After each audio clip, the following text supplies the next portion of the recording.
નમસ્કાર મિત્રો, આર્થિક વિકાસના નિર્દેશકોમાંનો છેલ્લો નિર્દેશક માનવ વિકાસ આંક હ્યુમન ડેવલપમેન્ટ ઇન્ડેક્સ, જેને ટૂંકમાં HDI તરીકે પણ ઓળખવામાં આવે છે. 1990માં સંયુક્ત રાષ્ટ્ર વિકાસ કાર્યક્રમ યુનાઇટેડ નેશન્સ ડેવલપમેન્ટ પ્રોગ્રામ દ્વારા HDR હ્યુમન ડેવલપમેન્ટ રિપોર્ટ માનવ વિકાસ અહેવાલ રજૂ કરવામાં આવ્યો, જેમાં વિકાસના માપદંડ તરીકે માનવ વિકાસ આંક HDI રજૂ કરવામાં આવ્યો. માનવ વિકાસ આંક આર્થિક માપદંડની સાથે બિન આર્થિક માપદંડ પર વધુ ભાર મૂકવામાં આવ્યો છે. મિત્રો, HDI રજૂ કરવામાં ભારતના કેટલાક અર્થશાસ્ત્રીઓ જેવા કે મહેબૂબ ઉલ હક અને ડોક્ટર અમર્ત્ય સેન જેવા અર્થશાસ્ત્રીઓનો ફાળો પણ છે. ત્યારબાદ જોઈએ તો HDI ના ઘટકો. PQLI ની જેમ HDI માં પણ 3 ઘટકોનો સમાવેશ કરવામાં આવે છે: અપેક્ષિત આયુષ્ય, જ્ઞાન અને સારું જીવન ધોરણ. મિત્રો, અપેક્ષિત આયુષ્યમાં જન્મ સમયે વસ્તીના અપેક્ષિત આયુષ્યને આધારે આંક મેળવવામાં આવે છે. જો વ્યક્તિનું આયુષ્ય 50 થી ઓછું હોય, એટલે કે 50 વર્ષથી ઓછું હોય, તો એ તંદુરસ્તીથી વંચિત છે તેમ કહી શકાય. જો અપેક્ષિત આયુષ્ય 50 વર્ષથી વધુ હોય તો એની તંદુરસ્તી સારી છે તેમ કહી શકાય. મિત્રો, જેમ અપેક્ષિત આયુષ્ય વધારે તેમ આંક કે જે સુવિધાઓ એને મળે છે તે સારી છે તેમ કહી શકાય. જ્ઞાન જાણવા માટે પ્રૌઢ સાક્ષરતા દર જાણવો જરૂરી છે. પ્રૌઢ સાક્ષરતા દર એટલે શું? 15 વર્ષ કે તેથી વધુ વય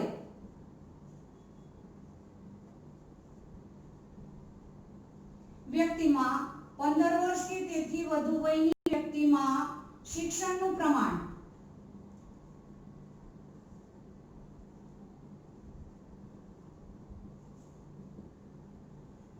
એટલે પ્રૌઢ સાક્ષરતા દર. આ પ્રૌઢ સાક્ષરતા દરમાં 2 બાબતોનો સમાવેશ થાય છે: શાળાના સરેરાશ વર્ષ અને શાળાના અપેક્ષિત વર્ષ. શાળાના અપેક્ષિત વર્ષ એટલે બાળક શાળામાં કેટલા વર્ષ ગાળશે તેની અપેક્ષાને શાળાના અપેક્ષિત વર્ષ તરીકે ઓળખવામાં આવે છે. શાળાના અપેક્ષિત વર્ષને આધારે બાળક ખરેખર શાળામાં સરેરાશ કેટલા વર્ષ ગાળે છે તે જાણવામાં આવે છે. આ બંનેના આંક મેળવીને જ્ઞાન અંગે જાણકારી મેળવવામાં આવે છે. ત્યારબાદ માનવ વિકાસ આંકનો ત્રીજો ઘટક છે સારું જીવન ધોરણ. સારા જીવન ધોરણનો આધાર મળતી સગવડ કે મળતી સુવિધાઓ પર રહેલો છે, અને જ્યારે વ્યક્તિની આવક, મોટે ભાગે એનો આધાર માથાદીઠ આવક ઉપર રહેલો છે. જો વ્યક્તિની માથાદીઠ આવક વધારે હોય તો તેને સારું જીવન ધોરણ પ્રાપ્ત થઈ શકે છે. ત્યારબાદ આગળનો મુદ્દો જોઈએ, HDI માં સમાવિષ્ટ થતી મુખ્ય બાબતો. તો HDI માં સમાવિષ્ટ થતી મુખ્ય બાબતોમાં પહેલું છે, ત્રણેય ધોરણને આધારે HDI નું મૂલ્ય મેળવવામાં આવે છે, જે મહત્તમ મૂલ્ય 1 છે. હવે આ ત્રણેય ધોરણો કયા કયા? તો અપેક્ષિત આયુષ્ય, જ્ઞાન અને સારું જીવન ધોરણ. આ ત્રણેય બાબતોને એક કરીને એને આધારે માનવ વિકાસ આંકનું મૂલ્ય મેળવવામાં આવે છે, જે મહત્તમ 1 છે. ક્યારેક પરીક્ષામાં પૂછાય છે કે માનવ વિકાસ આંકનું મહત્તમ મૂલ્ય કેટલું છે? તો મિત્રો, એના જવાબમાં આવશે HDI એટલે કે માનવ વિકાસ આંકનું મહત્તમ મૂલ્ય 1 છે અને ન્યૂનતમ મૂલ્ય 0 છે. માનવ વિકાસ આંકનું મૂલ્ય હંમેશા 0 થી 1 ની વચ્ચે હોય છે. જો ન્યૂનતમ મૂલ્ય પૂછાય તો 0 અને મહત્તમ મૂલ્ય પૂછાય તો 1. ત્યાર પછી આપણે જોઈએ કે જે દેશનો માનવ વિકાસ આંક 1 ની નજીક હોય તે દેશ વધારે વિકસિત છે કે તે દેશનો વિકાસ ઊંચો છે તેમ કહી શકાય, અને જે દેશનો માનવ વિકાસ આંક 1 થી દૂર હોય તેનો વિકાસ ઓછો છે કે તે ઓછો વિકસિત દેશ છે તેમ કહી શકાય. માનવ વિકાસ અહેવાલ 2015 અનુસાર વર્ષ 2014માં 188 દેશોમાં માનવ વિકાસ આંકમાં ભારતનો ક્રમ 130મો, જેનો માનવ વિકાસ આંક 0.609 સાથે 130મા ક્રમે હતો. આગળ જોઈએ મિત્રો,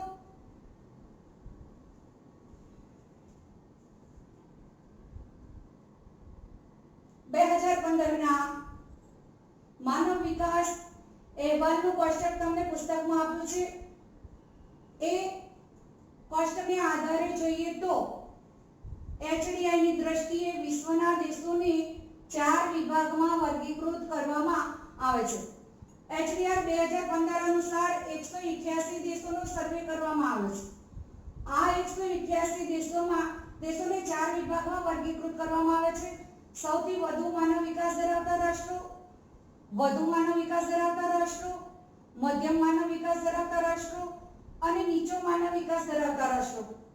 હવે સૌથી વધુ માનવ વિકાસ ધરાવતા રાષ્ટ્રોને 1 થી 49 સુધીના ક્રમમાં જે રાષ્ટ્રો આવે છે એનો સમાવેશ સૌથી વધુ માનવ વિકાસ ધરાવતા રાષ્ટ્રોમાં કરવામાં આવે છે, જેના માનવ વિકાસ આંકનું સરેરાશ મૂલ્ય 0.890 અથવા એનાથી વધારે હોય છે.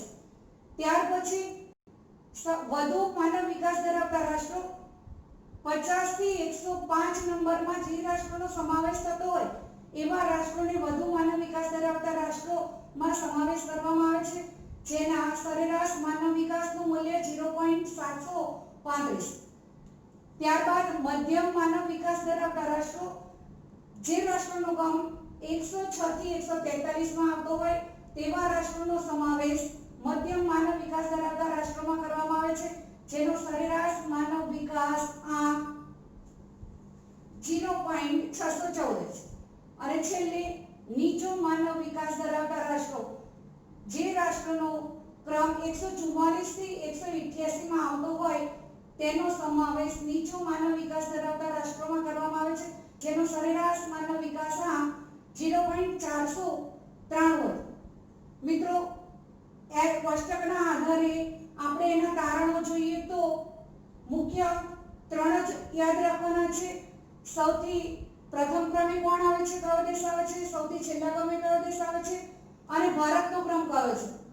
તો જોઈએ તો સૌથી પ્રથમ નોર્વે, જેનું HDI નું મૂલ્ય 2014માં 0.944 છે અને એ પ્રથમ ક્રમે આવે છે. 188 દેશોમાં ભારતનો 2014નો માનવ વિકાસ આંક 0.609 છે અને એ 188 દેશોમાં 130મા ક્રમે આવે છે. અને છેલ્લે જોઈએ તો આફ્રિકા ખંડનું નાઇજર, જેનું 2014માં માનવ વિકાસ આંકનું મૂલ્ય 0.348 છે અને એ સૌથી છેલ્લા ક્રમે એટલે કે 188માં ક્રમે આવે છે. માનવ વિકાસ આંકનું મહત્વ, એમાં પહેલો મુદ્દો જોઈએ. માનવ વિકાસ આંક માત્ર આર્થિક જ નહીં પરંતુ સામાજિક કલ્યાણના, શિક્ષણ અને આરોગ્ય જેવા માપદંડોનો પણ એમાં સમાવેશ કરે છે. પરિણામે તે પરિપૂર્ણ બને છે. બીજું, આર્થિક નીતિ ઘડનારાઓ એવું સૂચવે છે કે આર્થિક વિકાસ એ માત્ર સાધન છે અને માનવ કલ્યાણ એ તેનો અંતિમ ઉદ્દેશ છે. ત્રીજું જોઈએ તો સાચી પ્રગતિ ઇઝ ઇક્વલ ટુ આર્થિક પ્રગતિ વત્તા સામાજિક પ્રગતિ.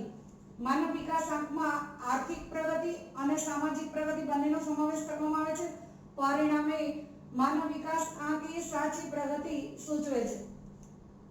ચોથો મુદ્દો, માનવ વિકાસ આંક એ વધારે પ્રગતિશીલ ખ્યાલ છે.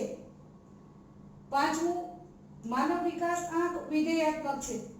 જો માનવ વિકાસ આંક વધે તો શિક્ષણ અને આરોગ્યની સુવિધાઓ સુધરી રહી છે તેમ કહી શકાય. છેલ્લો મુદ્દો જોઈએ, માનવ વિકાસ આંકને આધારે વિકાસમાન રાષ્ટ્રોની ક્યાં વિકાસની શક્યતા વધારે છે, સરકારે ક્યાં વધારે કામ કરવાનું છે તેનો ખ્યાલ આવી શકે છે। છેલ્લો મુદ્દો જોઈએ, માનવ વિકાસ આંકની મર્યાદાઓ।